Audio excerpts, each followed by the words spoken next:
Boa noite a todos, sejam todos muito bem-vindos para essa live nessa quinta-feira à noite, com esse friozinho gostoso.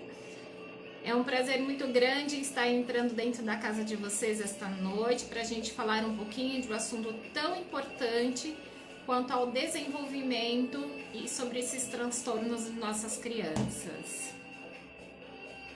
Sejam todos muito bem-vindos. Dentro de alguns instantes vou chamar a doutora Michele para esse bate-papo gostoso conosco. Convidem as famílias, convidem os amigos, né? É um assunto muito pertinente na fase que estamos vivendo hoje, né? E de repente pode ser um assunto tão importante para alguém que esteja à busca de uma resposta. Bem-vinda, Aline, Pati, Dona Ridalva, bem-vinda.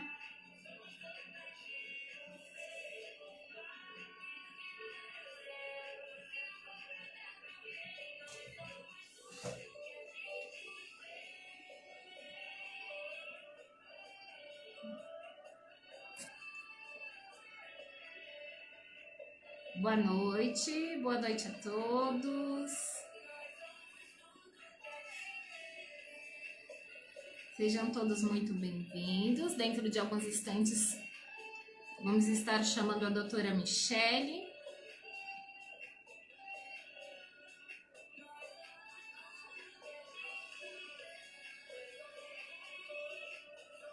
Como estão todos? Espero que estejam todos bem.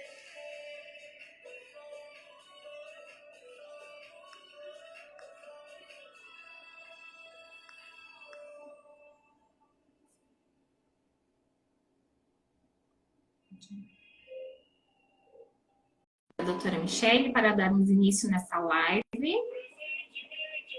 Sejam todos bem-vindos. Muito obrigada pela presença de todos vocês. Marli, bem-vinda. Simone. Boa noite, doutora Michele. Que prazer tê-la conosco esta noite. Como vai? Boa noite, Fábio. Um prazer também. Obrigada pelo convite. Eu acho que a gente tem que se juntar mesmo por um tema tão importante, tão marcante, tão presente na vida de todo mundo aqui, né? Queria agradecer aí aos meus seguidores que já estão aqui, gente. Eu estou reconhecendo algumas pessoas. Olha, então, obrigada pelo convite, tá, Fábio? Eu acho a equipe da Escola Rodrigues Dias maravilhosa, assim, e sempre muito interessada, sempre muito engajada, né, nesses temas. O meu filho estudou aí, gente, e é uma escola inclusiva, realmente inclusiva. Eu posso agradecer, posso falar de carteirinha, agradecer até assim, o apoio que me deram como escola, a parceria que fizeram com a minha família, a questão enfim, do acolhimento às necessidades do meu filho e o quanto se desenvolveu, o quanto ele se desenvolveu ali. Então foi realmente maravilhoso. E é esse espírito, esse empenho que eu acho maravilhoso a gente exaltar, porque tem escolas que realmente não estão nem aí, não incluem, não fazem questão de incluir, às vezes até rejeitam, né? Tá aqui. Obrigada. De nada. Olha quem tá aqui. Olá, tudo bem, gatinho? Tudo. Sim, a gente tá com saudade. Tá aqui, ó. Ela do Colégio Rodrigues Dias. Ah, do Colégio Rodrigues Dias? É. Ah, também tava com saudade. Na escola. É. Obrigada, tá? De nada. Fecha a porta. Deixa eu fechar. Só um minutinho. Fique tranquilo, sério. Estou apresentando a doutora Michele, ela é médica, pediatra em formação em tratamento integral de autismo e TDAH. Doutora Michele, durante esses dias de divulgações, né, dos convites, chegaram até nós algumas perguntas e a gente vai ter só como uma base mesmo, mas é mais para que seja um bate-papo gostoso, que seja para tirar as dúvidas. Quem está online conosco, curte, manda lá para os familiares, para os amigos, nos ajudem a divulgar essa live. ficará gravada, né, se todos não conseguirem ficar até o final, e aí depois vamos disponibilizar pelo Instagram do colégio. E a gente tem percebido, doutora, como tem chegado esses transtornos até nós como escola, né? Então, a gente queria falar um pouquinho também desses transtornos relacionados à escola, né? A partir do momento que a gente consegue estar abordando a família para a gente trazer um assunto tão delicado, né? Para expor a família, e em que momento procurar um pediatra, enfim, é mais um bate-papo gostoso mesmo para a gente ir esclarecendo algumas dúvidas, tá? E a primeira pergunta que chegou aqui é: quais são as características mais comuns nos transtornos do neurodesenvolvimento das crianças? Em que idade a gente começa a ter essa primeira percepção? Não, aí tem alguma coisa errada, eu devo procurar um pediatra. Em que momento isso acontece? E quais são essas características? Tá bom. Ó, botei um filtro para ficar bonita. Eu vi que você tá de filtro, eu também quero. Mas peraí, então eu também quero um filtro. Você tá de filtro, que aí, que essa pele maravilhosa. Tô de filtro, gente. Não sei, achei que tá. Tá muito perfeita. Obrigada. Acabei de botar um aqui, dar um ruge. Gente, então, realmente, os transtornos de neurodesenvolvimento, eles são mais comuns do que a gente imagina, tá? E está aumentando. É uma estatística que vem aumentando ao longo dos anos, né? No nível até exponencial, tá? Não é nenhuma progressão aritmética, chega quase a ser uma progressão geométrica. Posso até estar falando besteira aqui em relação a esse cálculo, mas olha, só para vocês terem uma ideia. No ano de 2018, o CDC, 2016, porque a cada 4 anos a gente tem esse update. Tá? No Brasil, a gente não tem estatísticas confiáveis, tá bom? O Brasil ainda não tem essa preocupação em fazer uma estatística adequada para a gente ver quantos pacientes com transtornos de desenvolvimento nós temos. Falando especificamente sobre o autismo, a gente se baseia muito pelo CDC, que é o Centro de Controle de Doenças dos Estados Unidos.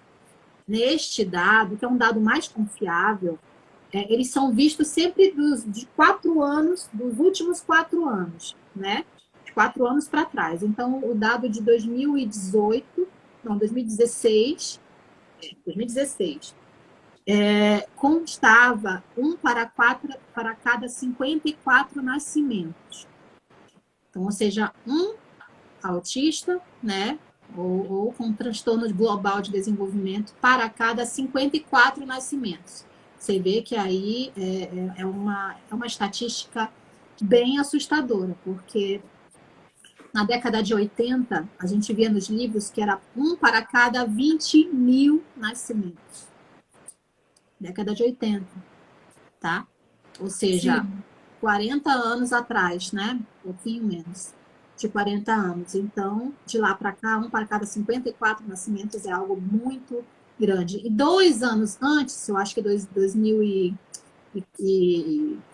essa estatística é 2016, eu acho que 2014 ou é 2013, estava 1 para cada 58 nascimentos. Então, aos pouquinhos, essa estatística está aumentando. Aos pouquinhos, a frequência de diagnósticos está aumentando. E isso não é só porque aumentou o número de diagnósticos, tem mais gente sendo diagnosticada. Sim, também tem mais gente sendo diagnosticada porque os instrumentos de diagnóstico estão sendo mais apurados. Só que essa estatística, ela faz em corte. Corte é crianças de 8 anos de idade. Então, com 8 anos de idade, todo mundo é para estar sendo já é para ter tido o diagnóstico, né? Agora, você imagina se isso fosse feito um corte com crianças mais novas, né? Ainda assim, é claro, o número de diagnósticos está aumentando, porque cada vez mais cedo os diagnósticos estão sendo dados. Mas ainda a gente tem um longo caminho pela frente, porque o ideal é que nós façamos esse diagnóstico antes dos 2 anos de idade. E isso ainda não é feito com a frequência que seria necessário, porque a gente sabe que o tempo é muito importante, nesses diagnósticos, né? Em se tratando de transtornos globais do desenvolvimento. Doutora, o que anda acontecendo que tem vindo esse aumento de uns anos para cá? Eis a grande questão. Eu acho importante, muito, muito importante a tua pergunta, porque muitos médicos ainda acham que é uma causa genética. Ah, porque é genético, porque o autismo é genético, porque né, esses atrasos de desenvolvimento são genéticos. Mas, gente, Sim. então esse gene está pipocando, né? Por que há 30 anos atrás, um para cada 20 mil nascimentos, há 40 anos atrás, um para cada 20 mil nascimentos, né? Então era pouca gente com alteração genética. E agora? É tanta gente com alteração genética assim? Né? Então não é bem por aí. A gente sabe que existe a genética, que ela é responsável por 30% dos, assim, da expressão gênica, da expressão fenotípica, ou seja, do resultado final. A genética é apenas 30%. Os outros 70% é o que a gente chama de epigenética. O que é a epigenética? É a influência do ambiente sobre a genética. O nosso DNA, ele não é uma coisa que formou ele no nascimento, né? Aliás, formou ele na concepção, e aí ele é imutável, ele fica ali e não muda. Não, não é não. Os nossos genes, eles podem ser acetilados ou metilados. O que é isso? Eles podem ser ligados ou desligados. Entendeu? Então, por exemplo, genes que são predisponentes para o autismo, eles podem estar ali na minha cadeia genética. Mas, por algum motivo, eles podem ser desligados. E também, por algum motivo, eles podem ser ligados. Entendeu? Então, além das causas mais ligadas à genética, existem as causas puramente ambientais. E a gente está num momento em que a contaminação ambiental ela é muito grande. Você imagina um peixe dentro de um aquário, né? Se o peixe adoece, você não vai dar remédio na boca do peixe. O que é que você faz? Você vai botar um remedinho ou uma vitamina, um suplemento, sei lá, na água. Você vai tratar a água, ou seja, você vai tratar o ambiente do peixe, né? Se o peixe está adoecido, provavelmente porque a água ela não é de boa qualidade, porque a água está adoecendo aquele peixe. Uau, que exemplo, hein? Pois é. Então, é bem por aí. A gente está mergulhado num ambiente que está cada vez mais tóxico. E o nosso organismo está com cada vez menos mecanismos de detox. Como assim? Porque é o seguinte, você tem, por exemplo, uma água que ela é muito contaminada, ela é fluoretada, ela é rica em alumínio, ela é rica em metais tóxicos, ela é rica em microplásticos. Ela passa por vários processos lá, né, na companhia de águas, que vão remover aí uma grande parte de bactérias, vão remover uma grande parte de vírus. Porém, é uma água que a nossa água praticamente ela é de reuso. Então, é uma água, os nossos rios eles estão muito contaminados. Os locais onde são coletadas essa água são locais onde a gente também coloca os nossos resíduos, né? E esses resíduos, grande parte deles não é removida, não consegue ser removida. Por exemplo, os microplásticos a gente não consegue remover. E hoje a gente tem muitos estudos e até exames complementares onde a gente consegue dosar a quantidade de, por exemplo, derivados de petróleo.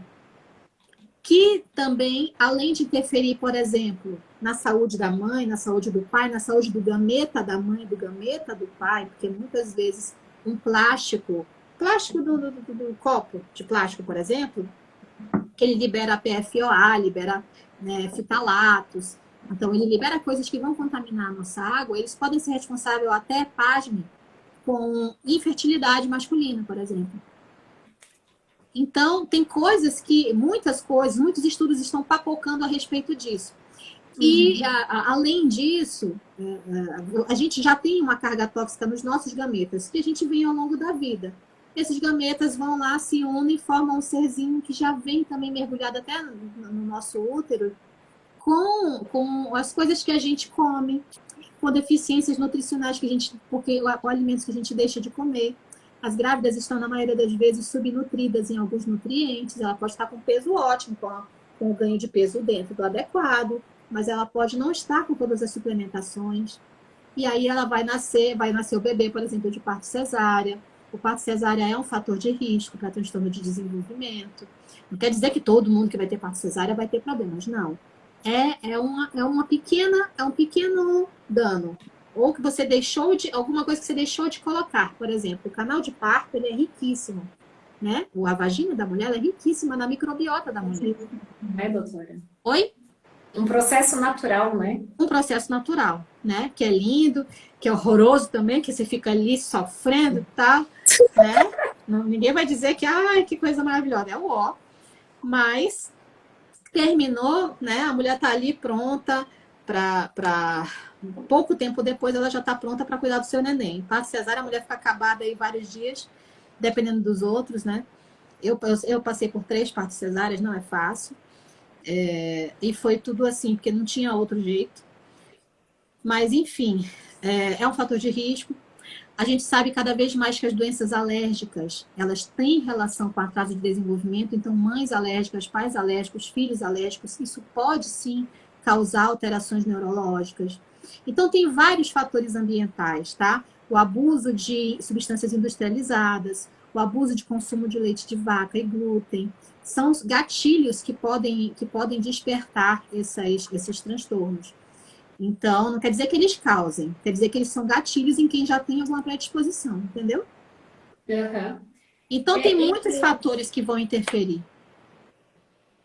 Tem sido muito comum a procura das famílias no consultório por esses transtornos?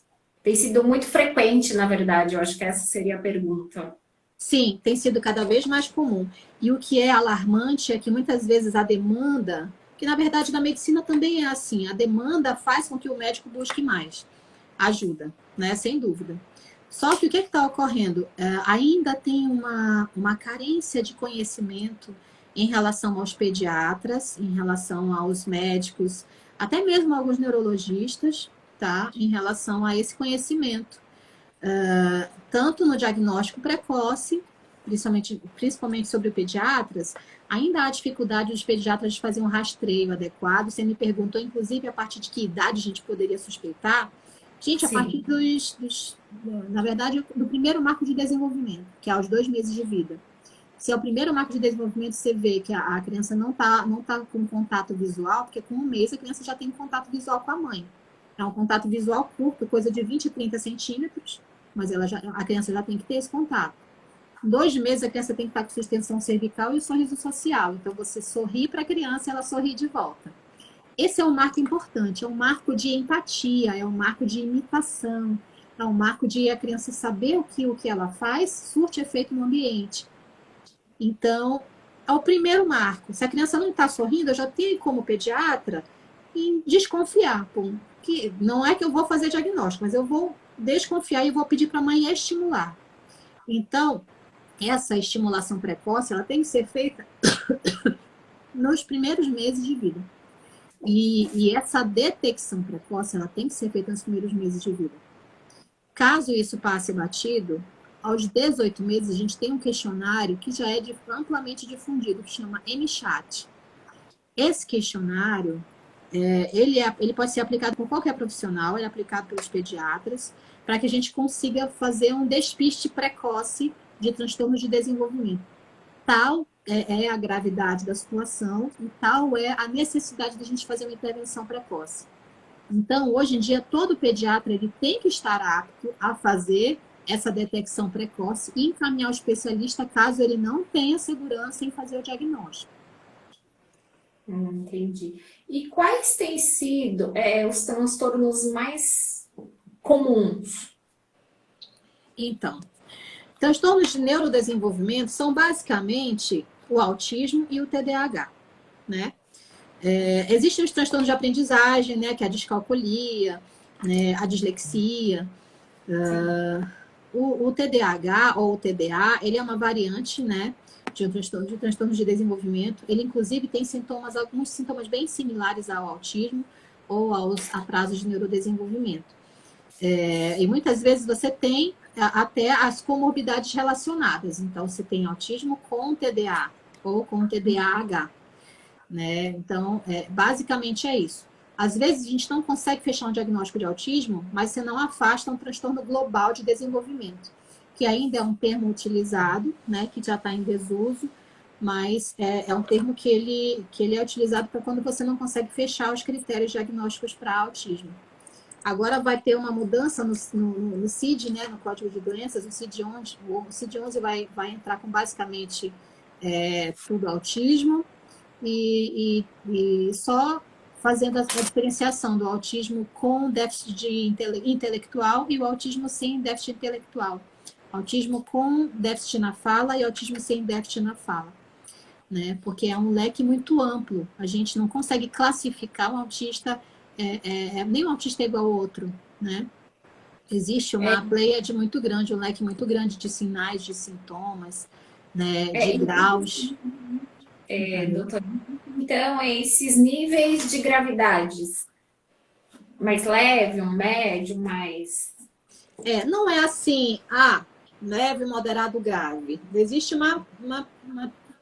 um leque amplo, muito amplo. Me imagina um leque mesmo, aquele lequezinho de se abanar, aonde existe desse lado o mais leve e desse lado o mais severo. No mais leve, a gente teria o transtorno de Asperger, né? Que também é o nome que vai sair, vai entrar em desuso agora esse ano no CID-11, ele já não vai mais existir. Mas é o autismo mais leve, é o autismo de Asperger, que ele não tem problema de fala, não tem atraso de fala.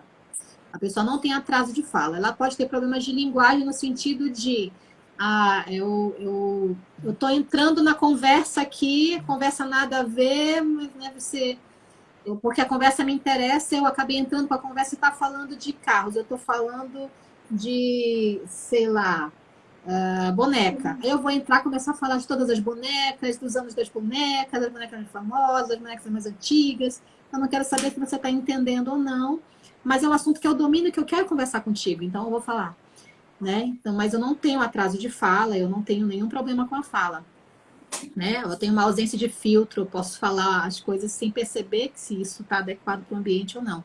Esse é o mais próximo de alteração de linguagem que eu vou ter. Né? E geralmente são pacientes com boa função cognitiva, que tem uma inteligência, que eu digo entre aspas, porque todos são inteligentes, né? Mas uma inteligência cognitiva, né? Preservada. Então, esse é o Asperger. E aí, lá no mais grave, eu vou ter o Kanner, né? Que é o grau mais severo de autismo. Então, o Kanner, ele pode ou não ser verbal, né? Ele pode falar, mas ele vai ter graves dificuldades de comunicação, vai ter graves dificuldades enfim, de relacionamento, né? De conseguir se expressar ou de conseguir se encaixar dentro de um nível social por conta das deficiências que ele vai ter em termos de comunicação e muitas vezes em termos cognitivos também.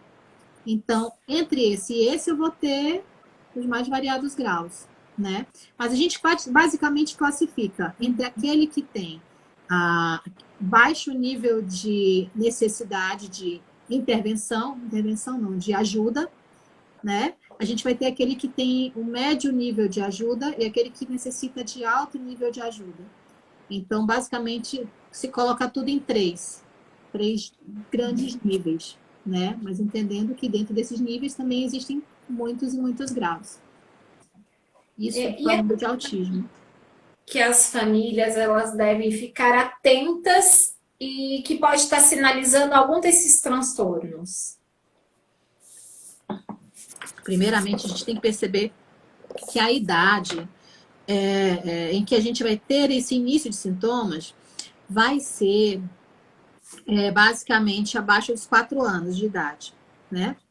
Sendo que você vai ter, a grande maioria das vezes, início dos sintomas abaixo dos 2 anos de vida.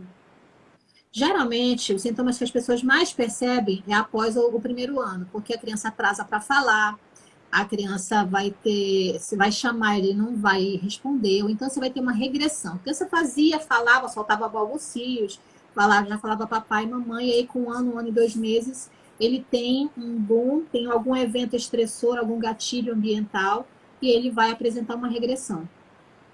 Pode ser que falava e deixou de falar, pode ser que ouvia, te sorria e depois deixou de sorrir, pode ser que você chega em casa depois de um dia de trabalho, ele fazia festa para você e agora ele nem liga, parece que não chegou ninguém, né?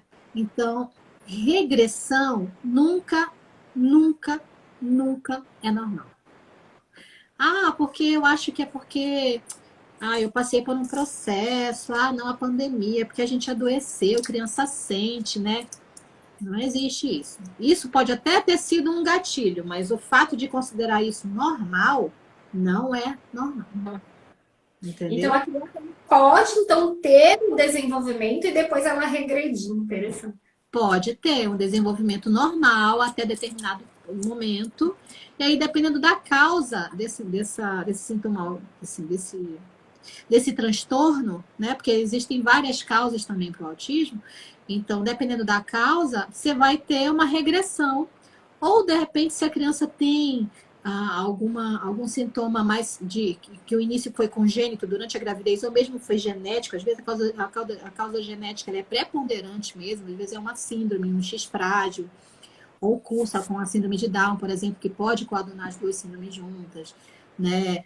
Ou uma síndrome de Rett, ou uma esclerose tuberosa, alguma outra síndrome que quando a criança nasce, ela já vai ter um atraso desde o começo. Você vê que a criança demorou para sentar, você vê que a criança não apresentou um sorriso social no tempo adequado, você vê que a criança demora para ouvir, responder ao som, né? Enfim, vai ter alguma alteração motora relacionada.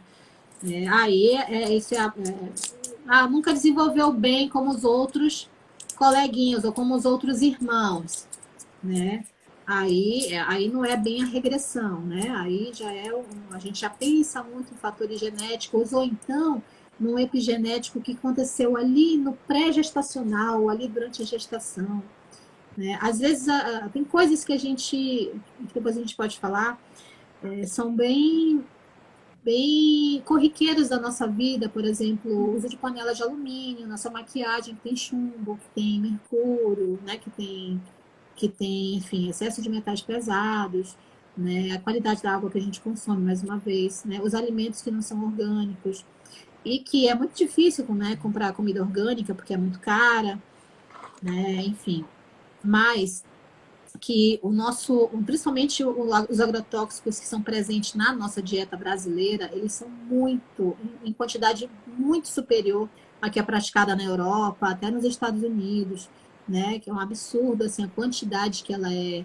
permitida aqui, né? E o uso de glifosato, por exemplo, que é um agrotóxico extremamente danoso, que causa morte de abelhas, para você ter uma ideia, causa autismo em abelhas, né? Então, é uma coisa que a gente consome, né? A gente acha que só colocando o cloro ali, o hipoclorito. Oi? Está muito presente na nossa rotina, no dia a dia, né? Muito, muito. Então, tem coisas que até mesmo você fazendo, eu vou fazer uma alimentação saudável, ou seja, eu não vou usar industrializado, mas eu vou comer a minha verdura aqui e a verdura está cheia de agrotóxico. E esse agrotóxico, ele é também um agente estressor, né? Ele interfere na nossa barreira intestinal. Ele também faz com que as mães que têm essa barreira intestinal livre, vai passar todas essas toxinas para o cérebro da mãe, vai passar essas toxinas para o bebê, né? E o bebê já nasce bastante intoxicado. Então, são pequenos gatilhos, são pequenos impactos, são múltiplos impactos que vão acontecendo e vão fazendo com que cada vez mais crianças venham a ter esses sintomas, né? Venham apresentar esses sintomas. Muitas vezes nem é autismo, muitas vezes é o que a gente chama de autismo-like. Então, são pacientes que vão ter os mesmos sintomas do autismo e que vão ser tratados como autismo por muitos psiquiatras ou neurologistas, usar muita medicação, aí usa cedo, risperidona nas crianças, e aí não trata a base, não vai pesquisar, porque muitas vezes essas crianças têm carência nutricional, como eu falei, e as carências nutricionais também podem fazer esse aumento dos sintomas, né? O abuso das telas também, tem estudos agora mostrando que a criança ser exposta à tela de celular, computador, televisão, várias horas por dia, essas televisões LED, 4K, não sei o quê, muita interferência eletromagnética também, tudo isso interfere nas nossas células. E isso também está gerando atraso de desenvolvimento. Os bebês da pandemia também foram muito atingidos com a falta do contato físico com outras crianças, a troca da microbiota, a própria troca das bactérias de uma criança para outra, que a gente sabe quanto é importante, parece meleca, mas não é. Sim, Né? é verdade. Você vê, a maioria dos pais agora, assim, ou a criança é filha única, ou tem um ou dois irmãos, aliás, um irmão no máximo, né? Você não tem a troca dessa microbiota. E isso é importante para o desenvolvimento da imunidade. E agora é álcool gel, você não pode ter contato com uma bactéria, né? E a nossa cada vez mais, né? Menos, né? Cada vez menos. Exatamente. Então, a imunidade, a criança não tem o tempo de testar a imunidade. É uma imunidade crua, é como se ela vivesse numa bolha. Então, não vai ter, o organismo vai se expor muito menos, e quando chega um bichinho realmente malvado, esse bichinho vai ali, né, fazer com que essa criança tenha muitos mais sintomas, vai entrar muitas vezes com uso de antibiótico precoce, uma gripezinha, vai lá, o médico tá com antibiótico. Qualquer coisa que piore as nossas bactérias intestinais, que mude a qualidade dessas bactérias, vai interferir no nosso desenvolvimento também. Então, só aí a gente já falou de tanta coisa, a gente já falou das telas, né, de celulares e tudo. Tem mães que também agora com home office ficou muito difícil não botar a criança na TV, né? E aí não tem tempo de estimular, e a mãe está exaurida, as crianças ficam lá sentadinhas, engordando. Então, tudo isso também pode favorecer o aparecimento desses transtornos na infância. Então, entendam como a coisa não é só genética. A maioria das vezes ela é epigenética ou ambiental. Nossa, importantíssimo isso. Doutora, eu vou trazer uma situação que Ó, tem gente perguntando aqui. Depois que você da tua situação, a gente vai responder as perguntas, né? Olha! E a gente tem tempo. Vamos ver se dá tempo. Deixa eu fazer uma situação. Trazer uma situação.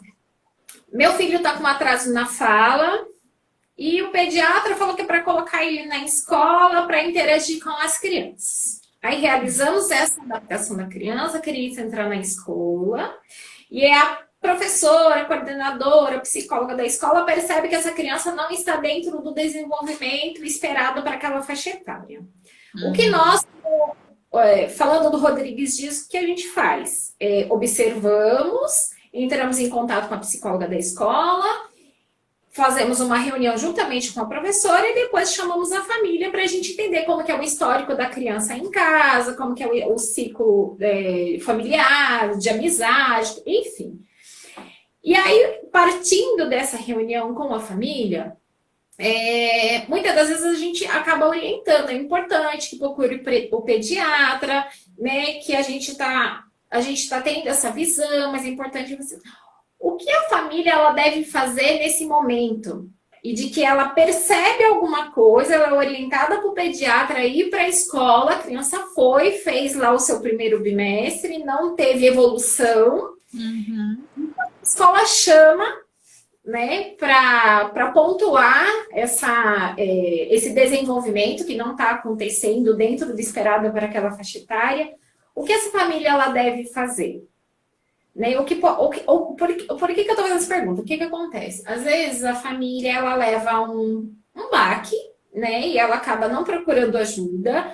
Pode ocorrer dela mudar de escola por uma alternativa de que está pegando no pé do meu filho e em casa está tudo bem. O que essa família, quando ela recebe isso, que não, né, deve ser uma situação muito delicada, sim, né, mas o que a gente foca bastante, que é a fase principal desse desenvolvimento, né? Então, se a gente for errar ou pecar, que seja pelo excesso e não pela falta de não ir atrás, né? Exatamente. Fábio, eu vou te falar uma coisa. Eu acho que, é claro que a gente nunca deve mexer com a culpa dos pais, porque culpa é uma coisa que mãe e pai de autista carrega. E eu sei isso por experiência própria. A gente tende a se culpar com muita facilidade. É muito fácil para a gente se culpar. Poxa, por que que eu não vi isso antes? Poxa, por que que eu não procurei tal coisa? Poxa, por que que eu não dei bola para tal coisa? Então, é ruim carregar isso, né? Mas é inegável que a negação, ela é prejudicial para a criança. Então, não dá para a gente botar ou sapar o sol com a peneira. Porque, assim, o tempo é importantíssimo. Os primeiros 1000 dias de vida, eles são determinantes. E quando eu falo os primeiros 1000 dias de vida, eu estou falando do tempo entre, né, a gravidez até o final do segundo ano de vida. Então, os primeiros 2 anos de vida daquele ser, daquele concepto, né, daquele bebê. Então, se eu tenho que intervir, é nessa fase. Se eu tenho se eu tenho como ter ganhos, assim, até de tirar a criança daquilo que se diz que é o espectro, não quer dizer que vai ser cura, porque quando o autismo em si não tem cura. Mas transtornos de déficit, aliás, transtornos de neurodesenvolvimento que não são autismo, eles podem sim ter uma evolução muito positiva e remissão completa. Se ele não for autismo de verdade, né? E a gente vai ter, muitas vezes, assim, uma correção de rota nessa fase. Se eu consigo investigar exatamente a causa, se eu consigo determinar aquilo que está faltando ou aquilo que está em excesso, se eu consigo tirar as coisas que estão prejudicando, se eu consigo entrar com intervenções terapêuticas, seja o brincar terapêutico, seja a escola, seja a terapia, se eu consigo entrar com todo esse conjunto de coisas juntas, né? Eu consigo, muitas vezes, melhorar a qualidade de vida, melhorar o prognóstico do transtorno, melhorar o futuro, dar a essa criança um futuro, né? Um futuro com mais inclusão, um futuro com menos exclusão na sociedade, né? Então, por mais que seja um baque para vocês, pais, receberem a notícia de que o teu filho está com atraso de neurodesenvolvimento, é natural que a gente fique frustrado, perfeitamente natural, mas não vejam aquela instituição, aquela pessoa, aquele profissional como um inimigo seu. Não veja. Ele está, na verdade, te alertando para buscar ajuda para o teu filho. O que acontece também muitas vezes é que a escola, que é o primeiro anteparo, muitas vezes é a primeira fronteira, né, que às vezes os pais não percebem, ainda mais quando é filho único, ou quando tem uma diferença muito grande do primeiro para o segundo filho.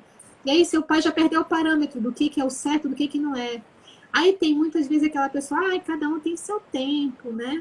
Ou muitas vezes tem aquelas mães que ficam comparando. Meu filho já fala tantas línguas, meu filho já fala inglês, já fala francês, já fala espanhol, né? Não sabe pedir um copo d'água, mas ele fala várias línguas. Que aprendeu lá né? E os pais estão sendo mais velhos também, a gente já não tem pais tão novos mais, né? Uhum. Eu acho que o trabalho também, né, doutora? Muito, né? Muito hoje, né? E aí depois vem aquela cobrança, mas meu filho, né? Porque eu também trabalho demais e meu filho fica muito tempo sozinho, né? Então são Então, tem isso mesmo. A gente acaba perdendo o parâmetro. Então, é bom quando alguém de fora percebe algo, às vezes que você já percebia, mas você não queria admitir. Entendeu? Então, tem que buscar ajuda sim. E se você for... E muitas vezes os pais... É ao contrário. Às vezes os pais têm... Muitas vezes isso acontece quando o pai não botou a criança na escolinha ainda, né? Ainda mais agora na pandemia, mas percebe que tem algo errado. Leva no pediatra e o pediatra diz, não, isso é falta de estímulo só. Não, isso cada um tem seu tempo, vamos observar. Hoje em dia não existe mais isso, vamos observar, sem interferir em nada. Não existe mais isso.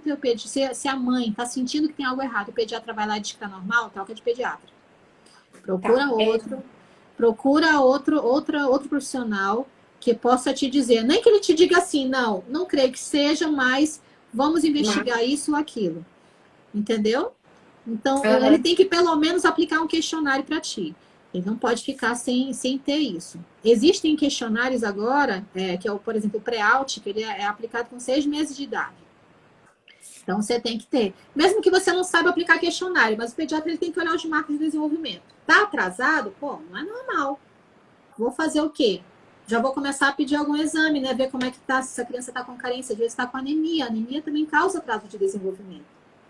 Às vezes está com anemia, só corrige a anemia, vamos ver como é que ele se comporta, né? Então, vamos ver como é que está a alimentação, como é que está a introdução alimentar dessa criança. Né? E muitas vezes bota na escolinha, a escolinha vê que não tá, a escola vê que não está funcionando, a escola vai lá a primeira a fazer esse alerta e acontece isso, mas você falou, ou eles, sabe, não, vou esperar, então, não tenho tempo de levar, né? Ou então, eu vou trocar de escola. Já aconteceu de mãe brigar comigo por eu estar mostrando que tem algo errado, e a mãe perguntar por quê? Já vai dizer que meu filho está atrasado? Já vai dizer que ele é autista? Sabe? Não, eu não quero saber sobre isso. Então, eu já tive esse tipo de resposta de pais, né? E de ficarem chateados comigo. Isso, na verdade, é bem comum. É até comum, infelizmente. É claro que hoje cada vez menos, né? Mas essa negação ela é prejudicial para a criança, de fato. A gente não pode mais tampar o sol com a peneira, né? Porque essa é uma coisa que vai impactar lá na frente, né? No desenvolvimento dele. A gente vai amar nossos filhos para sempre, seja ele como for, mas nós queremos o melhor para eles, né? E nós queremos que eles tenham uma qualidade de vida melhor, né? Então, é importante que nós possamos intervir quando é para intervir. Então, não muitas vezes o diagnóstico de autismo ele é definitivo, mas isso não quer dizer que o fato de você intervir mais cedo vá fazer, enfim, o sofrimento que é causado pelos pais nesse impacto imediato é bem menor do que o sofrimento lá na frente de você não ter feito algo que podia ter feito aqui atrás. Entende? Então, o sofrimento dos pais é grande em todos os momentos, os pais sofrem sempre, né? E os pais também ficam felizes por cada vitória, mas é importante a gente saber que quando a gente intervém mais cedo, a gente consegue fazer com que eles tenham mais ganhos. Geralmente a gente consegue. Né? Por mais que muitas vezes a criança não vai deixar de ser autista, mas ele vai ter mais funcionalidade, ele vai estar mais presente, ele vai estar mais participativo. Isso vai causar a ele melhora de qualidade de vida, porque você não vai estar ali para sempre, né? Você acabou respondendo já no final a próxima pergunta que eu iria fazer, que era referente a meu filho foi diagnosticado, por exemplo, o transtorno no autismo. Então, a partir do momento que eu procuro profissionais para estar acompanhando, então eu tenho uma melhora dessa criança, uma qualidade de vida melhor para ela ter o desenvolvimento. Então, é isso mesmo. A gente, desculpa. Você me perguntou sobre o tempo, é isso? Porque eu estava lendo as mensagens e acabei não te ouvindo. Perdão. Por exemplo, meu filho tem autismo, né? Eu estou pegando o autismo como exemplo. Uhum. Então, agora o que eu preciso? Achar os profissionais que vão ajudá-lo nesse processo. A partir do momento que eu sei que ele tem e eu procuro uma equipe multidisciplinar para estar fazendo acompanhamento, eu vou ter um desenvolvimento melhor dele do que apenas aceitar o diagnóstico e tratá-lo sem nenhum acompanhamento. Sim. Agora a gente tem que saber exatamente o que é que a gente vai, quais são esses tratamentos, né? Porque simplesmente não é você fazer o diagnóstico. É a próxima pergunta? Porque simplesmente não é você fazer um diagnóstico. Porque o que acontecia antigamente? O paciente estava lá, ou atrasava para colocar na escolinha, né? Então não ia ter ninguém que observasse. Aí sempre tem uma tia que diz, não, é normal, teu tio começou a falar com 4 anos. Não liga para isso, né? Aí vem né, vem os fazedores de espetáculo, né? Dizem, não, isso aí, mano, não liga não, isso é normal, isso é besteira também, né? E aí você vai deixando passar, e aí com 3 anos você leva para o médico, aí o médico diz, não, vamos observar que cada um tem seu tempo, vamos esperar até os 3 anos de idade, porque antigamente era assim, só dava diagnóstico a partir dos 3 anos de idade.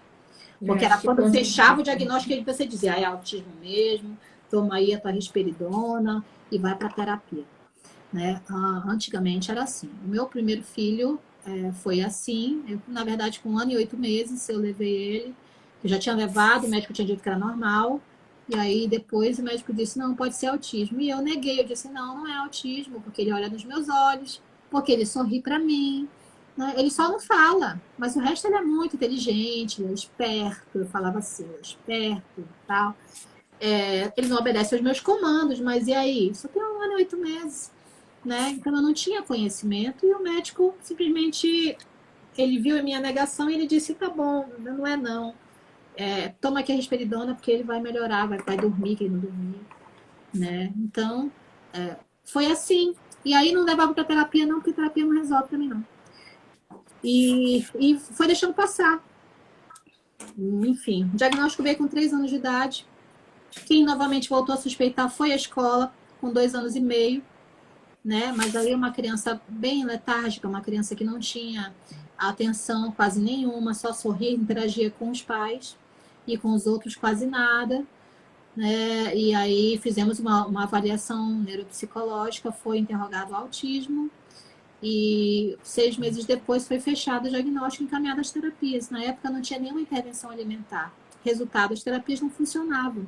Eu passei assim muitos anos fazendo terapias, gastando muito dinheiro, não que as terapias sejam desperdício, claro que não, mas eu não estava intervindo na base, eu estava intervindo só em controle de sintomas, né? Com remédio controlado e com terapia, isso também não resolvia. Sim, vocês estão me ouvindo? Sim. Doutora, deixa eu já aproveitar esse gancho que a gente tem 10 minutos. E aproveitando esse gancho que você falou da alimentação, ela influencia também, já aproveitando. Ela não só influencia, como ela é primordial e determinante. Porque a gente sabe hoje que as intolerâncias alimentares, as hipersensibilidades alimentares e as alergias alimentares, elas interferem tanto na formação da microbiota intestinal e numa coisa chamada eixo intestino-cérebro. Ou seja, o nosso intestino é o chamado nosso segundo cérebro. E isso é um conhecimento que não é novinho, não. É um conhecimento que já tem mais de quase 30 anos, tá? Esse conhecimento sobre que o intestino ele influencia muito os nossos comportamentos. Tanto é que nós, né, as pessoas neurotípicas, digamos assim, elas, muitas vezes você fica mal-humorado depois, você come um doce, você dá uma relaxada. Ou então, você estava sonolento, você come um doce, ou toma um café, ou come alguma coisa, você fica espertão. Então, o nosso alimento, ele é determinante para o nosso comportamento. Só que para os autistas, que tem um intestino extremamente sensível, um intestino chamado de hiperpermeável, ou seja, um intestino que ele é aberto mais do que deveria ser, ele passa uma peneira, ele passa alimento mal digerido, esses alimentos acabam se tornando como sujeiras, digamos assim. Eles formam o que a gente chama de imunocomplexos, eles formam peptídeos, eles são peptídeos, ou seja, coisa mal digerida. O corpo não vai aproveitar aquilo. O corpo só aproveita o que é muito digerido, perfeitinho. Quando a coisa é mal digerida e passa naquela peneira, que é o intestino doente, o intestino que é uma comorbidade do autismo, do TDAH também, esse alimento passa e vai influenciar no cérebro. Por exemplo, o glúten e o leite, que liberam substâncias chamadas caseomorfina e gluteomorfina, que são substâncias apagadoras, são substâncias que deixam a criança mais letárgica, deixam as crianças com anestesia à dor, aquelas crianças que se diz, pô, a criança se machuca, não dói, parece que não dói, se cortou, não disse nem ô, não disse nem ai, né? Por causa disso. Crianças que se batem, que tacam a cabeça na parede, que tá frustrado, tem crises de raiva, taca a cabeça na parede, parece que não sentiu nada. Aí o pai pensa, nossa, esse menino é o Rambo, né? Bate a cabeça na parede e não sente dor. Não, é porque ele está anestesiado. Então, se você faz essa dieta de exclusão dos alimentos inflamatórios, você consegue ter essa melhora muito expressiva. A grande maioria das crianças se beneficia muito com a dieta de exclusão desses alimentos inflamatórios.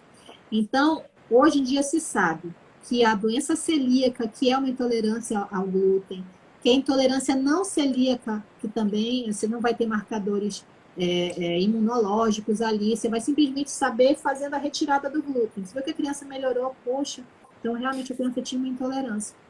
Então, você fazendo a retirada do glúten, do leite, do açúcar, do milho, muitas vezes que o milho é transgênico, os alimentos transgênicos, eles também agridem essa barreira intestinal, né? Então, são alimentos que são danosos, né? E que deveriam ser retirados, não deveriam nem estar na introdução alimentar da criança de abaixo de 1 ano de vida.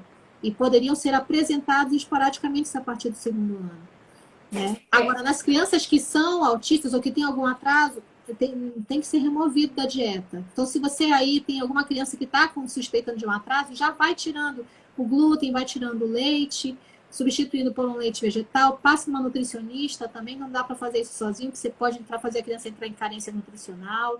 Então, vale muito a pena você fazer esse acompanhamento com um pediatra integrativo, de preferência, que tem esse olhar mais voltado para a questão nutricional, né? E aí é um acompanhamento que já me perguntaram aqui, o acompanhamento é multiprofissional.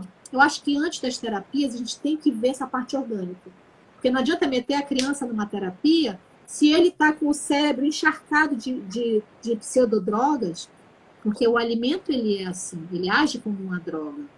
Esses alimentos, ele age como estimulantes ou como sedativos. Então a criança não vai estar prestando atenção, você vai estar fazendo ali a terapeuta, ela vai estar dando o melhor de si e não vai para frente, não vai funcionar. Então, você tem que preparar essa base, preparar esse indivíduo, preparar esse organismo para que ele consiga responder melhor às terapias. As terapias vêm em segundo plano. É super importante também. Mas isso, aí vem o apoio da escola. Por exemplo, o Lorenzo, ele fez, assim, ele fazia terapias, mas ele desenvolveu a fala 2 semanas depois que ele entrou na escolinha. Mas isso eu já tinha iniciado uma dieta com ele sem saber, porque ele já tinha feito exames e tinha dado alergia ao ovo. Eu tirei o ovo e o leite, reduzi, né, nem cheguei a tirar na época, e entrei na escolinha, e aí depois é que eu coloquei na fono, mas ele tipo desandou a falar em 2 semanas. É sempre assim? Não, gente, não é sempre assim, né? Cada caso é um caso. A escola é muito importante. Ela substitui a terapia? Não. Ela sozinha resolve? Não. A dieta sozinha resolve? Não. É um conjunto de coisas. Então, o tratamento é individualizado, é tudo individualizado. Cada indivíduo é um ser, a gente tem que olhar para esse indivíduo particularmente para perceber aquilo que falta, aquilo que sobeja, fazer o que há de melhor para aquela pessoa, né? Não dá para simplesmente botar numa caixinha, tá, tira glúten, tira leite e manda para terapia. Não. Eu tenho que avaliar esse indivíduo como um todo, fazer pesquisas, fazer os exames. Aliás, me perguntaram aqui se os exames são cobertos pelo plano, pelo convênio. Sim. Nem todos são cobertos pelo plano, mas você pode entrar com ação judicial e aí o plano é obrigado a cobrir tudo, ou pelo menos quase tudo, né? Olha, a minha amiga aqui, a Luciana Leonardi, é uma pediatra, ela está falando, tratamento integrativo, individualizado, é isso aí, amiga. Tem uma pergunta aqui que fala... Eu acho que a gente vai passar um pouquinho dessa live, não passa não, de 1 hora? Será que não vai cair? Acho que não, cai não. Será que não? Cai mais não. Doutora, eu tenho contato, né? Já tive contato com crianças que têm autismo e eu percebo que eles são muito seletivos na alimentação. É muito comum isso? É muito comum, sim. Porque essas crianças podem ter alterações sensoriais, né? Na boca, né? Então, às vezes, elas não toleram alimento melecado, às vezes, elas não toleram alimentos duros, às vezes, elas fazem distinção de cor. Só que essa seletividade alimentar também é mediada por uma contaminação por esses alimentos inflamatórios. Então, geralmente, quando você retira o glúten, o leite, o açúcar, principalmente alimento industrializado, que são sabotadores de dieta. Por que eu digo sabotadores de dieta? Porque eles têm um sabor muito exacerbado, né? Você vai provar, por exemplo, um suco de caixinha, ele tá ali cheio de aditivo, ele tá ali com muito açúcar, né? Então, a tua língua ela fica apagada para poder suportar o sabor doce, ela começa a diminuir os receptores, começa a diminuir as papilas. Tanto é que você vê a língua de quem come muito industrializada é uma língua apagada, é uma língua branca, saborosa. É aquela língua que praticamente não sente gosto de nada. Então, ao contrário, quando você começa a remover esses alimentos, você começa, 1, 2 semanas depois que você remover esses alimentos, você começa a passar a sentir o sabor da fruta. Poxa, a fruta parece que está mais gostosa. Não, é com a língua que está começando a sentir. Então, esses Sim. alimentos, eles são assim, danosos por isso. E eles pioram a seletividade alimentar. Fazem com que a criança fique mais seletiva. Esse passo a passo, essa transição, muitas vezes pode ser bem difícil, viu? Às vezes é necessário acompanhamento até de uma fono especializada nessa questão da seletividade, acompanhada com uma Nutri ou um Nutri, né, materno-infantil, que seja da linha funcional também, que possa ajudar com isso, que possa entender porque às vezes o Nutri não tem essa formação e acaba colocando coisas tipo a bolacha maisena, né, ou bolacha creme cracker, para substituir alguma outra coisa, que não vai resolver. Quando a gente fala reduzir, excluir o glúten, você fala, vou tirar o pão, mas eu vou tirar a bolacha, eu vou tirar a bolacha maisena, né? Eu vou tirar todas essas coisas que tem o trigo, porque um pouquinho de trigo ele pode ser suficiente para alterar essa microbiota intestinal, para alterar essa permeabilidade do intestino, ou seja, essa peneira intestinal, né, para abrir esse intestino e causar aí piora dos sintomas no cérebro, né? Entendi. Uma outra questão, agora saindo da alimentação, indo para medicamentos, né? É Hum, muito comum as crianças que têm o TDAH ou autismo tomarem medicamentos e quais são os medicamentos mais indicados? então, essa é uma questão que nos diferencia, assim, quase que totalmente dos profissionais que a gente, enfim, da escola que a gente foi criado, né? Eu, por exemplo, eu sou uma médica, eu tenho 16 anos, quase 17 anos de formação. E a gente foi criado com uma medicina muito medicalizadora, muito alopática, muito de tratar o sintoma. Né? Então, se eu estou com um transtorno depressivo, eu vou tirar esse transtorno depressivo usando um antidepressivo que, na verdade, ele ajuda a captar a serotonina e tal, né? Tem os mecanismos lá. Eu tô com uma dor de barriga, uma dor no estômago, eu vou tomar um antiácido para tirar essa dor de estômago. Eu tô com uma gastrite, eu vou tomar um prazol da vida, porque ele vai tirar o ácido do meu estômago. E aí eu vou parar de ter o sintoma. Só que eu tenho sintoma, eu tenho aquele ácido no meu estômago, não é por acaso. Eu preciso daquele ácido. Deixa o meu ácido aqui que eu preciso dele para digerir o meu alimento, para captar o meu ferro da minha dieta. Senão eu vou ter anemia crônica. E se eu tiver anemia, eu começo a ter problema de tireoide, por exemplo. E eu com problema de tireoide, se eu engravidar, o meu filho também vai ter alteração de tireoide e ele vai ter muito mais chance de ter autismo. Entendeu? Então, uma coisa vai puxando outra. A hipermedicalização ela é ruim em todas as camadas. Em relação ao autismo, é pior. Por quê? Porque não existe um medicamento patenteado que diga assim, esse aqui é ótimo para o autismo. Não existe. Que o Existe mais um comum estudo lá. é o Ritalina, né? O Um dos Ritalina mais. é muito usado para o TDA, para o transtorno de Até déficit de atenção e hiperatividade. Por quê? Porque ele te mantém o foco, só que ele é uma medicação, ele é tarja preta, né? sim. Então, você está dando remédio aí, muitas vezes, para uma criança de 5 anos, 6 anos, 7 anos de idade, um remédio tarja preta. Esse remédio, ele causa vários efeitos colaterais. Ele pode causar futuramente síndrome do pânico, ele pode causar ideação suicida, ele pode causar transtorno de ansiedade, ele pode causar transtorno depressivo, entendeu? E isso você está dando uma criança, você está dando ali sem saber, ignorando, sem saber não, que isso você sabe, não se ignora. Porque diz assim, não, né? É para tirar aquela agitação dele e deixar ele quieto. Tirar a agitação não, que a criança ainda fica agitada. Por exemplo, você vai dar para um autista uma medicação dessa, ele vai ficar louco, vai ficar, né, mais irritado ainda, porque é uma medicação que causa uma irritabilidade. Né? Então, mas que causa atenção, sim. A criança concentra, ela fica atenta, né? E tem pai que assim, nossa, mudou minha vida, mudou a vida do meu filho, ele concentra, ele consegue passar nas provas e tal, né? Não que a gente não vá usar, mas você vai usar com critério, você vai usar em 1 ou 2% dos casos de TDAH. E os outros casos? A gente faz o quê? A gente melhora a metilação, ou seja, a gente melhora a chegada dos radicais metil, que são importantes na nossa bioquímica cerebral.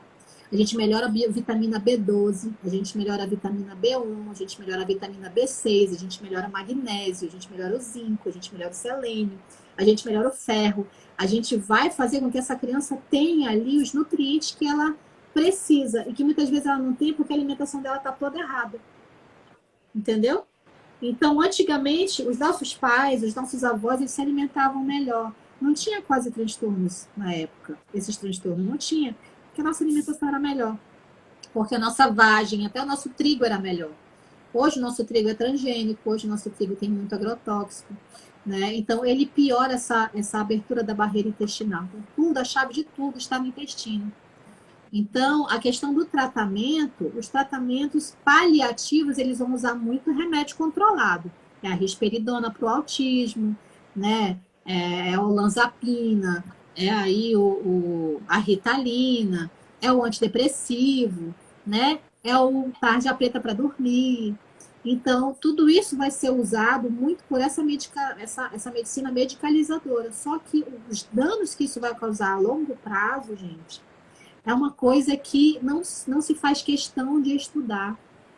Né? A maioria dos médicos não faz questão de estudar. E é uma pena muito grande, porque causa, sim, impactos ao longo da vida. Por exemplo, tem criança aí com 3, 4 anos tomando risperidona, que já está, ao longo do tempo, você vai ver daqui 2 anos, 3 anos, essa criança vai estar pesando o dobro do tamanho, porque é uma medicação que causa compulsão alimentar. E o autista, ele tem uma tendência a ter resistência insulínica, ou seja, o pré-diabetes.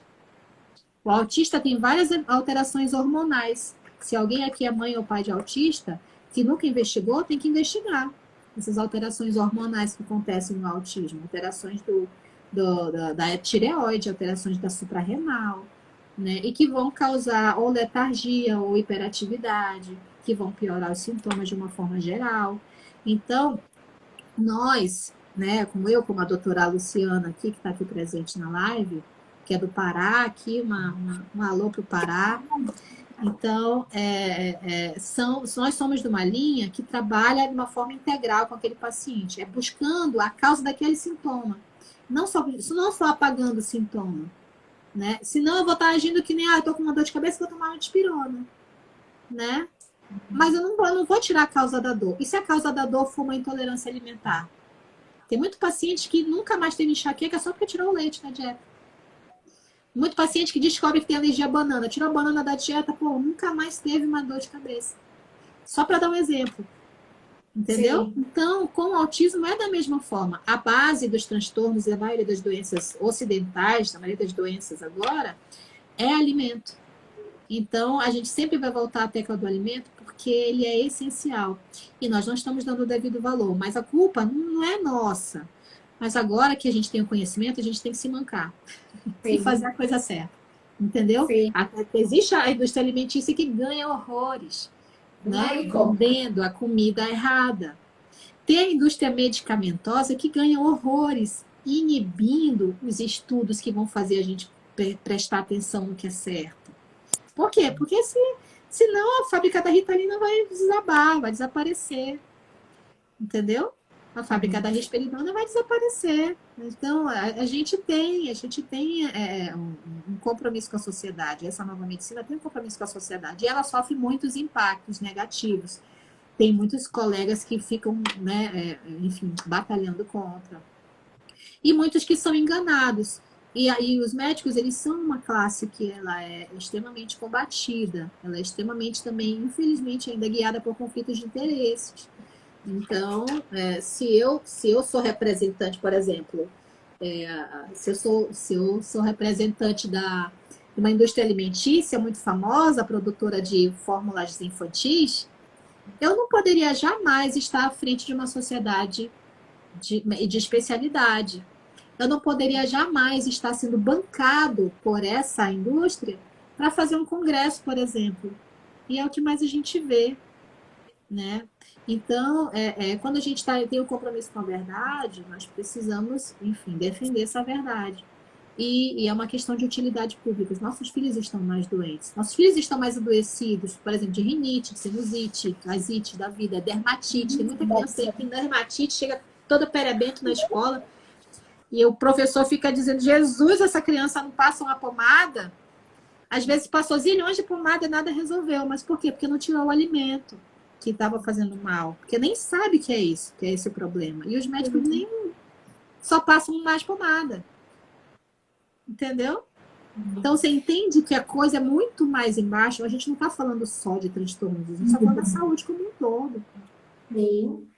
Doutora, e as crianças com transtorno, a atividade física ajuda, auxilia no desenvolvimento? É super importante, é super importante. Na verdade, é uma tríade, né? É o sono, a atividade física e a alimentação. Então, essa base, né? Essa base aí da pirâmide, assim, é o que vai sustentar a saúde de todo mundo, né? Então, é sono, é a alimentação e a atividade física. Então, a gente precisa ter noites boas de sono. Então, tem que dormir. Criança tem que dormir bem. O adulto tem que dormir bem. Acordar, né? Pensamentos positivos, se empoderar, pensar que o dia vai ser bom. E terceiro passo, né? Depois desse pensamento, depois da tua oração, depois da tua espiritualidade, é fazer atividade física. Esse deveria ser o ideal, né? Eu ainda estou em busca disso, tá? Eu confesso, eu sou sedentária, eu preciso melhorar. Mas o sedentarismo, ele é péssimo, até para o Covid, né? Mas quando a gente faz com que essas crianças façam atividade física, elas melhoram até essa microbiota intestinal, ajuda a fechar o intestino fazer atividade física.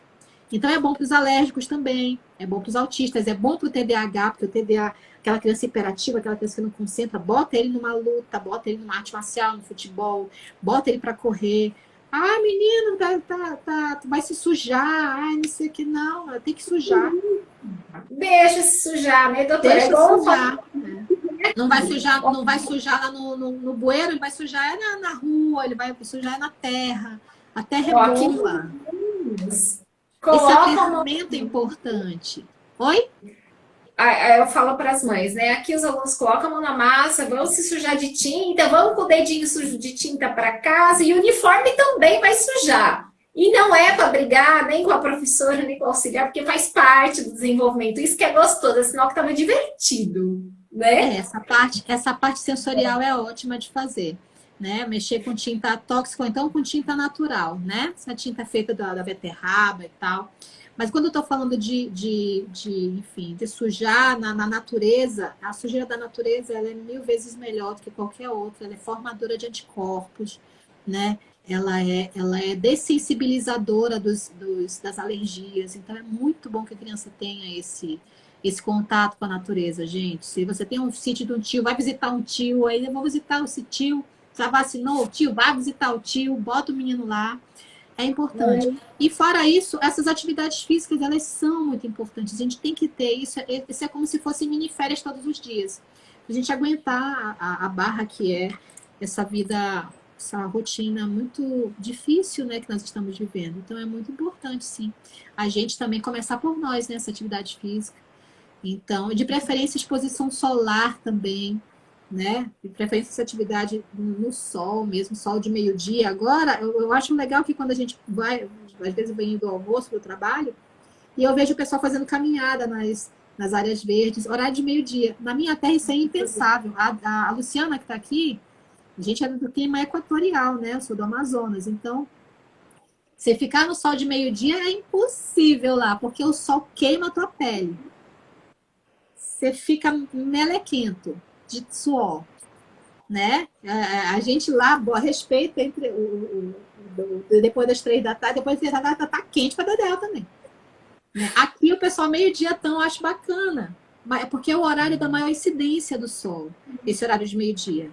Né? É o horário em que o sol ele está mais propício para você sintetizar vitamina D.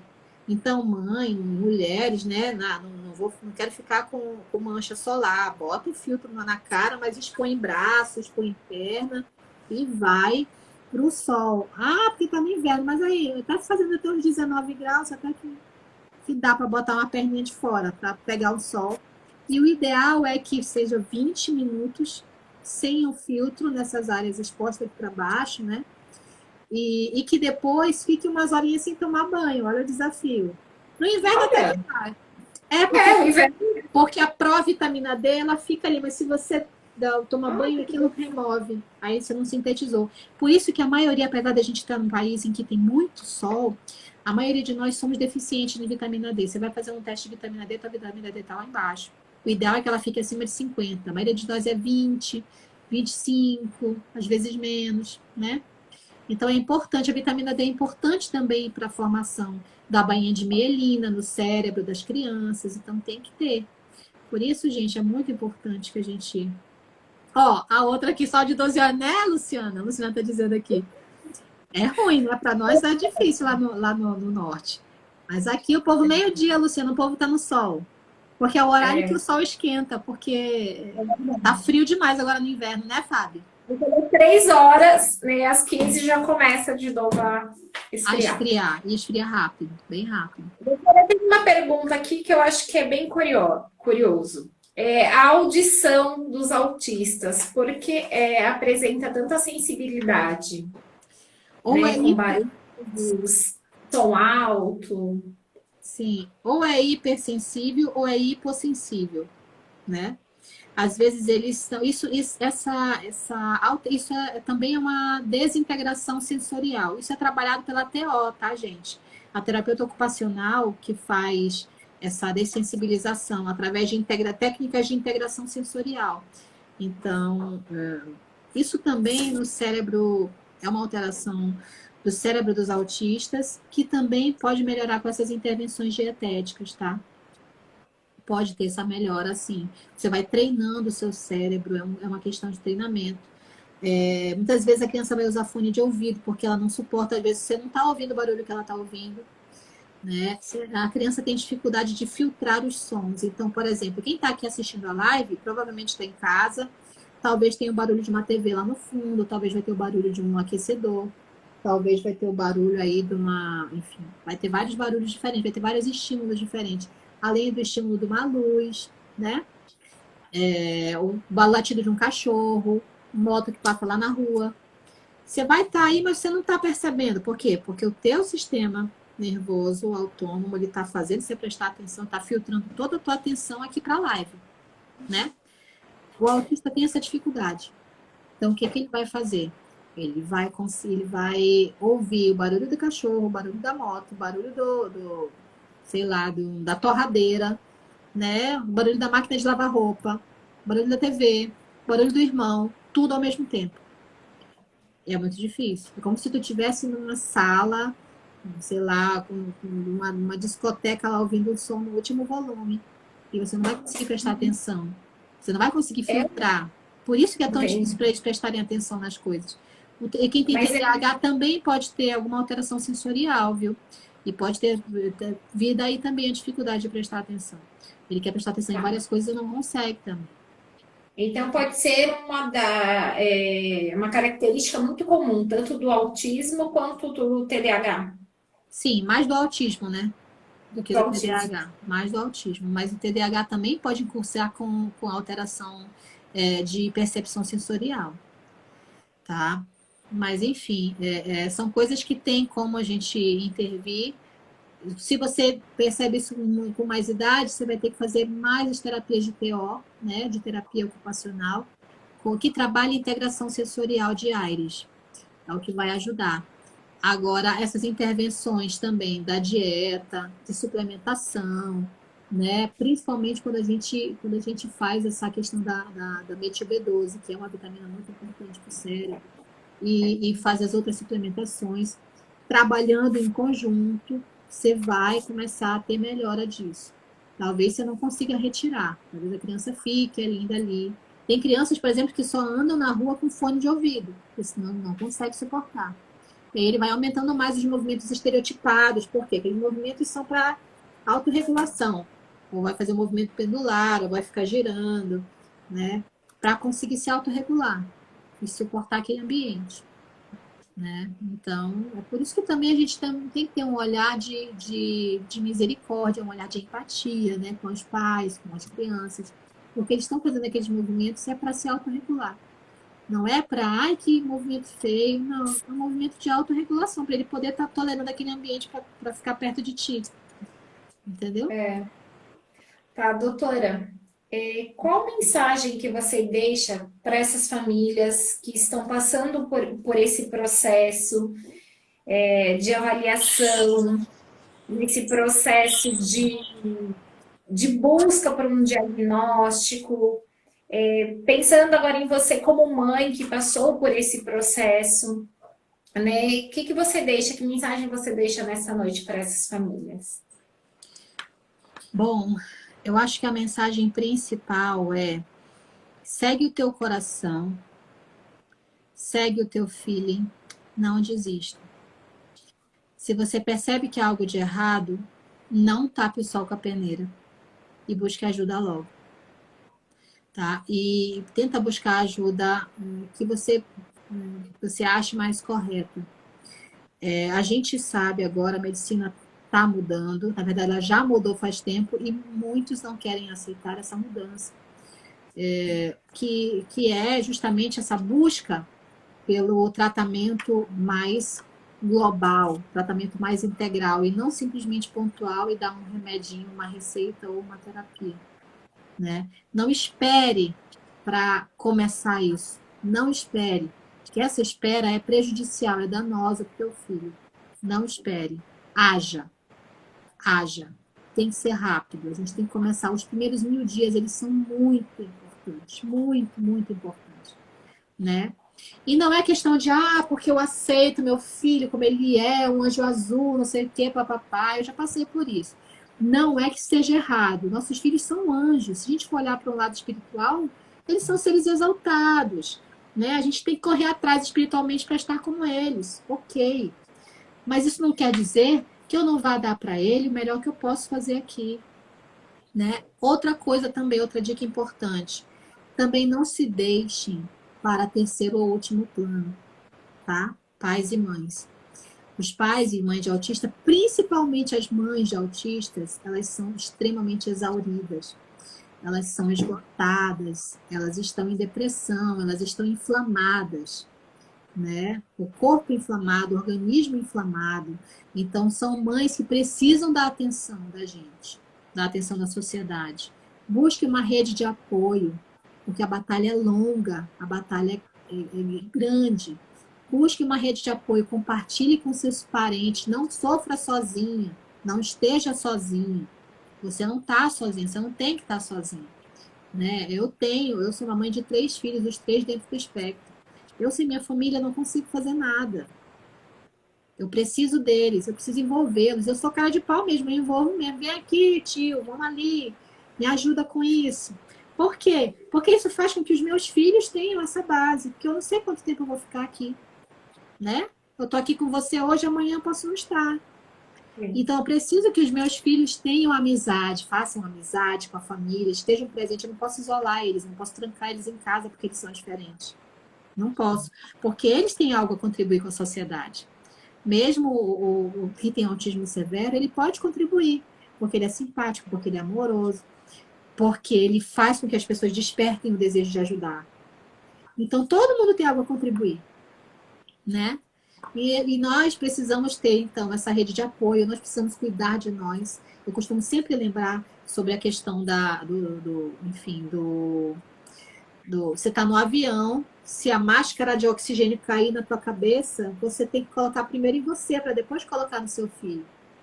Por quê? Porque se você não tiver acordado, se você desmaiar, você não vai poder ajudar ele. Então, pais e mães, seja autista, seja neurotípico, vocês têm que olhar para si, cuidem de si. Tem uma hora que você tem que parar tudo e dizer, epa, pera lá, vou cuidar de mim. O que eu preciso fazer? Eu preciso fazer uma academia, preciso cuidar, preciso me suplementar, preciso correr atrás de mim, preciso meditar, porque senão eu não dou conta. Eu quero ajudar meu filho, mas eu não consigo, é humanamente impossível, eu estou exaurida. Né? Então é isso. Não esperem, tá? Não retardem. Procurem profissionais que te entendam. Ignorem aqueles que dizem não é nada, e tu tá vendo que é, tá? Busquem uma ajuda especializada. Cuidem de vocês mesmos, tá bom? Principalmente, exerçam a gratidão. Nós estamos em tempos difíceis. Existe aquela máxima, o Senhor te deu porque você tem uma missão. Eu já cansei de ouvir isso. Pode até ser verdade, mas isso não me consola. Eu quero. Todo mundo tem uma missão, gente. Tem muita gente que tem muita missão. Tem cada vez mais autistas no mundo. É cada vez gente com mais missão, né? Então a gente tem que ter o alerta. Sim, são os últimos tempos. Se a gente for olhar por uma visão espiritual, você vai ter outras interpretações. Mas eu preciso estar ciente e consciente do que está acontecendo ao meu redor. Para eu conseguir trabalhar e não só ter uma visão simplista ou simplesmente emocional do assunto, né? E tá tudo bem, né, Mi? Eu também estar cansada e eu buscar ajuda, né? Exatamente. Porque às vezes a família ela se cobra, né? Não, eu tenho que ser forte, eu tenho que conseguir, porque depende de mim. Não, tá tudo bem. Eu também preciso de ajuda. E de buscar colo. essa ajuda, né? Eu preciso de colo. Tem horas que eu preciso de ajuda, tem horas que eu preciso de colo. Então é normal, a gente precisa, nós somos seres humanos. Agora a mulher moderna, porque ela tem que estar ótima, porque ela tem que estar linda, porque ela tem que estar, né, com tudo em cima, porque ela tem que fazer malhar, ela tem que comer, ela tem que dormir, ela tem que ser boa esposa, ela tem que ser boa mãe, ela tem que ser excelente no trabalho, né? E é difícil. Ninguém tá 100% todo o tempo. Ontem eu assisti um filme chamado Guia da Família Perfeita, tá no Netflix. Olha, É um filme muito bacana, fica a dica para todos. Quem não viu, veja. Tem uma lição de vida muito legal nesse filme. Eu vi, eu gostei bastante. É guia do quê? Vou até anotar. O Guia da Família Perfeita. Tá ótimo. Bem legal. Anota aí, povo. Olha, você salva essa live. Estou perguntando para salvar a live. A doutora Luciana está pedindo para você salvar a live. Vou ficar salvo no Insta do colégio. Maravilha. Agradeço a presença de todos, porque senão a gente ficaria aqui até meia-noite, que tem muito assunto. Doutora, deixa o meu convite para o segundo semestre, para a gente marcar mais uma live. Perfeito. Tenho certeza aí que tem muitos assuntos pertinentes a esse desenvolvimento. Deixo minha gratidão de verdade por ter aceitado esse convite, né? A gente pode ter ajudado muitas famílias essa noite. Essa live ficará gravada. Muitas famílias podem estar passando pelas redes sociais e encontrar talvez uma resposta que tenha angustiado, tenha buscado, tenha procurado. E aqueles que ainda não estiverem seguindo a doutora, siga no Instagram dela. A gente já encaminhou, já está marcado lá no Instagram do Colégio Rodrigues Dias. Doutora, muito obrigada a todos que participaram dessa live. Mês que vem a gente vem aí com uma live falando sobre a nutrição, a importância da alimentação das nossas crianças. Perfeito. E aí, então, alguns dias a gente já está soltando o convite também. Gente, muito obrigada. Não deu tempo de responder todas as perguntas. Desculpa aí, porque é muita coisa. Olha, e eu queria aqui fazer um testemunho maravilhoso da escola, né? Por experiência própria. Não são todas. É difícil se encontrar uma escola que realmente inclua teu filho. É muito difícil, né? O meu filho, ele tem altas habilidades. Difícil também conseguir. Ele tem TDAH, ele tem um autismo considerado leve. A escola, mas ele tinha demandas importantes e que foram trazidas para a escola e a escola abraçou, sabe? Ele chegou a sofrer bullying na escola, a escola me chamou, reuniu comigo, depois de já ter resolvido tudo, eu só soube depois que acabou toda a celeuma. Enviaram um e-mail para todas as mães alertando sobre o bullying, falando sobre, não falando especificamente de quem era, mas assim, vocês foram incríveis, vocês foram maravilhosos, vocês incluíram meu filho em demandas orgânicas que ele tinha. Vocês puderam fazer. Ajudaram ele a escrever 2 livros. Eu acho incrível o projeto que vocês têm da Estante Mágica. Eu amo esse projeto, gente. Eu lembro que quando eu fui visitar a escola, que eu soube desse projeto, eu chorei. porque é um projeto lindo, de verdade mesmo. Então, eu amo a escola. O Lourenço tem saudade até hoje da escola. É uma pena que a gente mudou de cidade, não pôde continuar na escola. Foi só por isso. Se não fosse por isso, ele estava lá até hoje.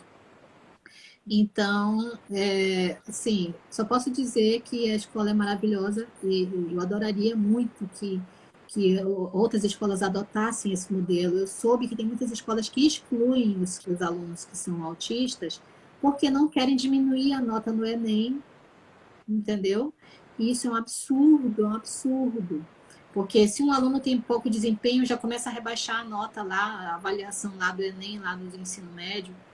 E, nossa, é triste demais ainda ter gente que faz isso, ainda ter escolas conceituadíssimas que fazem isso, que excluem, na verdade, para fazer um viés enfim, de excelência que não existe. Porque uma escola que não inclui é uma escola que não jamais vai ser excelente.